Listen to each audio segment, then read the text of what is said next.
নমস্কার। গলায় ইনফেকশনজনিত কারণে বারবার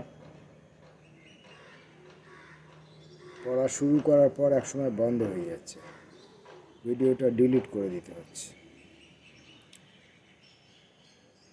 আমার ইউটিউবে আমার ভিডিও পোস্ট 100 অতিক্রম করেছে।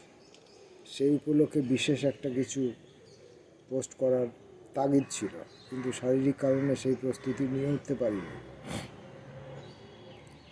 কিন্তু এই সুযোগে আমার এক বন্ধু, যিনি আমার প্রেরণাও বটে, দেবাশিস ভট্টাচার্য, যিনি টানা 3 বছরের উপর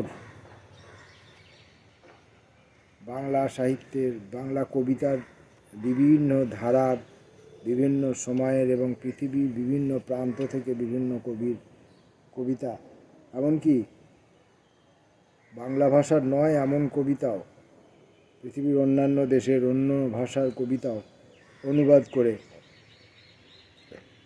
তিনি পড়ছেন।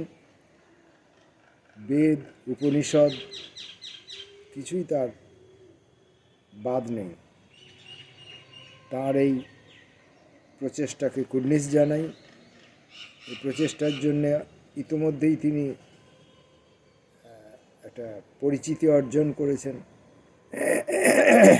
একদিন অবশ্যই তার এই প্রচেষ্টা অন্যান্য সকলেরও দৃষ্টি আকর্ষণ করবে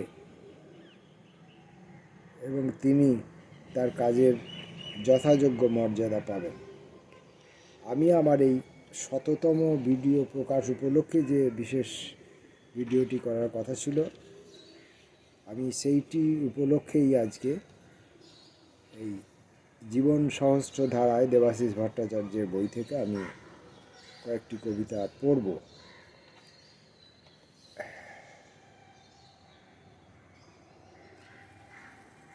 অস্থির হলো চোখ, কবি চন্দন কুমার ভট্টাচার্যকে নিবেদিত।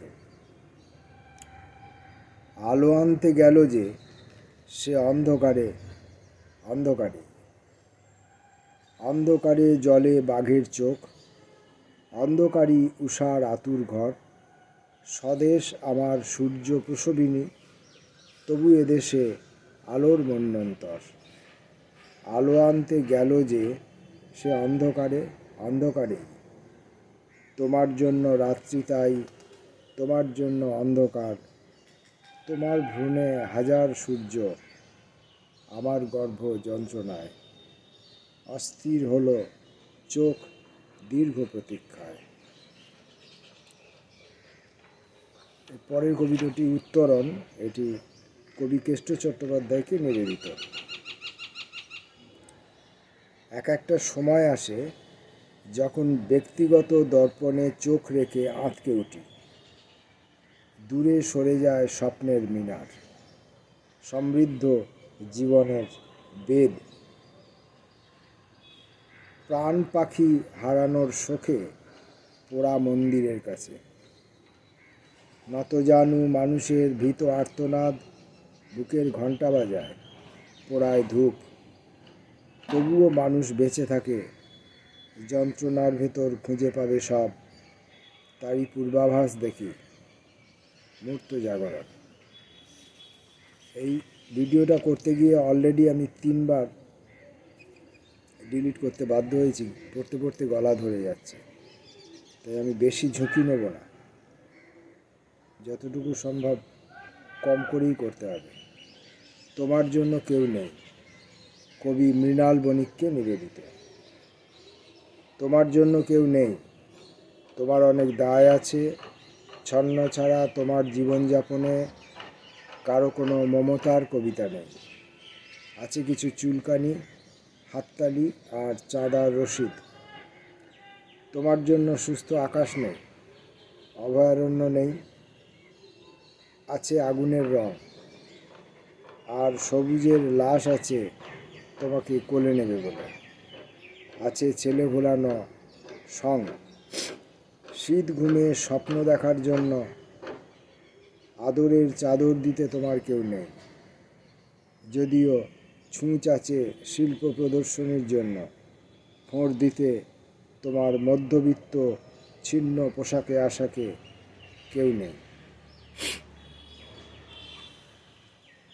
পরে কবিতাটি অরুণ কুমার চট্টোপাধ্যায়কে নিবেদিত। ইতিহাস। কাকে চাই, থমকে গেলাম ভরাট কণ্ঠস্বরে, দিন দুপুরে কি জানি কি আছে কপাল ফের। শামসের আছে নাকি বাড়ির ভেতরে? শামসের কি ব্যাপার, কতদিন বন্ধু? ভ্রু কুচকে তাকালেন কৃপা সিন্ধু চাকি। তবে আমিই ভুল করেছি পথের ঠিকানা? তবে কি আমিই ভুল করেছি পথের ঠিকানা? আচ্ছা, আপনার কি জানা আছে তার সাথী রমেশ, রমলা, শালা? একদিন পর তাদের খোঁজ? আমি তো জানতাম আমিই হারিয়ে ফেলেছি পথ। সকলেই যে যার রথ নিয়ে এগিয়ে গেছে। জানতাম না একা একা চলতে গিয়ে সবাই অন্যের ঠিকানায় নিজেকে চেয়েছে। আর একটি কবিতা পড়ব, দেখি কার কবিতা পড়ার মতো পাই হাতের কাছে।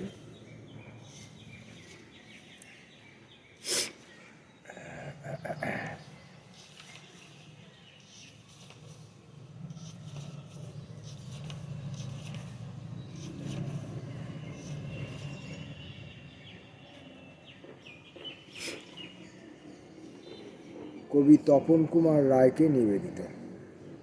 বিশ্বাসবাবুকে নিবেদন। এ তল্লাটে আপনি এখন ডুমুরের ফুল, যদি বা প্রকাশিত কচ্ছিৎ, তবু যেন অচেনা সমান। আসুন বিশ্বাসবাবু, আসুন না ফের আপনার গান নিয়ে সাবলীল ভঙ্গিমায়। মনে পড়ে সবার মাঝখানে আপনি যার অমল মুখের দিকে তাকিয়ে সত্য প্রফুল্ল। তখন কবি হবার শখ ছিল না কারো, অথচ যে কোনো বুকে টোকা দিলেই ঝর্ণার মতো কবিতা ঝরত। আজ আপনাকে দেখি না বহুদিন। কেউ বলে ফেরার, কেউ বলে ফুরিয়ে গেছেন। দু একজন বিজ্ঞের ভাষণ অচল। বিশ্বাসবাবু, বলতে চাই না ভীষণ কষ্ট, তবুও বলি, সভা ভেঙে গেছে। অনিরুদ্ধ হারিয়ে গেছে কাঞ্চনে, সত্য জড়িয়ে পড়েছে জ্যোৎস্নায়। প্রফুল্ল পথ পায় না আধারে। দোহাই বিশ্বাসবাবু, আপনি ফিরে আসুন। আপনার আয়নায় জীবনকে আর একবার নিজস্ব চেহারায় দেখি।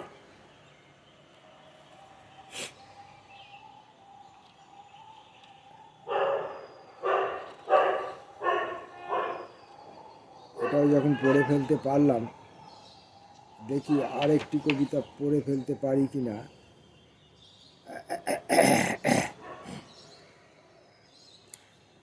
দেখি না কটা পারি। অসুবিধে হচ্ছে, গলায় ঝাড়ছি, গলা বসে যাচ্ছে, আপনারা স্পষ্টই বুঝতে পারছেন। তবু কবিতাগুলো কি শোনা যাচ্ছে? মনে হয় শোনা যাচ্ছে।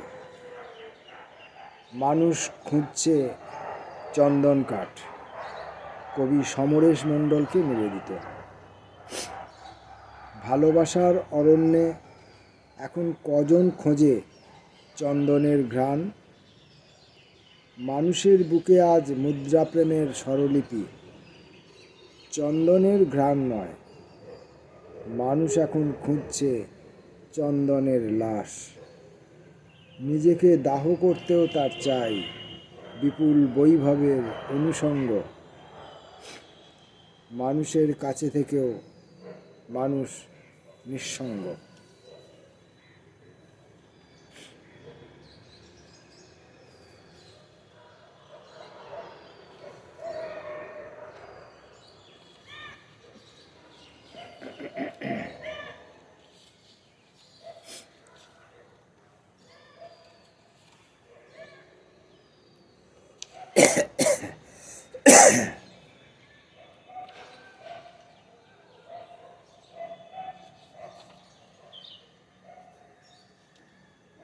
আর একটা কবিতা পড়ব, ছোট করে একটা কবিতা দেখি, কারণ আবার গলা জ্বালা করছে, যে কোনো সময় ধরে যাবে।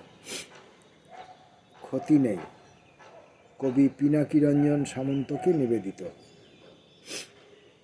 পুরুলিয়ার ছেলে তুমি দেখো নাই ছৌ, কলকাতা 300 নিয়ে করেছো বিস্তর পড়াশোনা। কলকাতা 300 বছর যখন পূর্তি হলো, কলকাতা 300 নিয়ে কিছু বইপত্র লেখালেখি হয়েছিল, সেই কথাটা বলতে চাইছেন। পুরুলিয়ার ছেলে তুমি দেখো নাই ছৌ, কলকাতা 300 নিয়ে করেছো বিস্তর পড়াশোনা। তুমি তো রপ্ত করেছ ভালোই শব্দের মার প্যাঁচ, অতএব বাধা কি তুমি নিতে পারো সংস্কৃতির ঠিকাদারি। তোমার হাতেই খেলবে এদেশের তথ্য দপ্তর, তোমাকে আমার আগাম করতালি, ভবিষ্যতের পথ সুগম হোক। আর ঝুঁকি নেব না, যে কটা পড়লাম যদি সেই কবিতা কটি ঠিকমতো করে শোনা যায় তাহলেই হলো। আমি এই 100তম পূর্তি উপলক্ষে যে দেবাশিসের যে কবিতা আজকে পড়লাম, ঠিকমতো করে পড়তে পারলাম না। দেবাশিস খুব সুন্দর করে কবিতা পড়েন, হাসি হাসি মুখে, প্রাণচঞ্চলভাবে, স্বতঃস্ফূর্তভাবে, সুন্দরভাবে পড়েন। আমি সেভাবে কবিতা পড়তে পারিনি। তো যাই হোক, চেষ্টা করলাম। আমার দেবাশিস আমার বন্ধু, তাকে আমি আমার 100তম ভিডিও পূর্তি উপলক্ষে যেটা আমার পালন করার কথা ছিল একটি ভিডিও করে, সেটা তার কবিতা দিয়েই করলাম, তাকেই আমি এটি উৎসর্গ করলাম। ভবিষ্যতে আমি দেবাশিসের কবিতা আবার পড়ব, আর আজকের ত্রুটিটুকু পূরণ করে নেব। নমস্কার।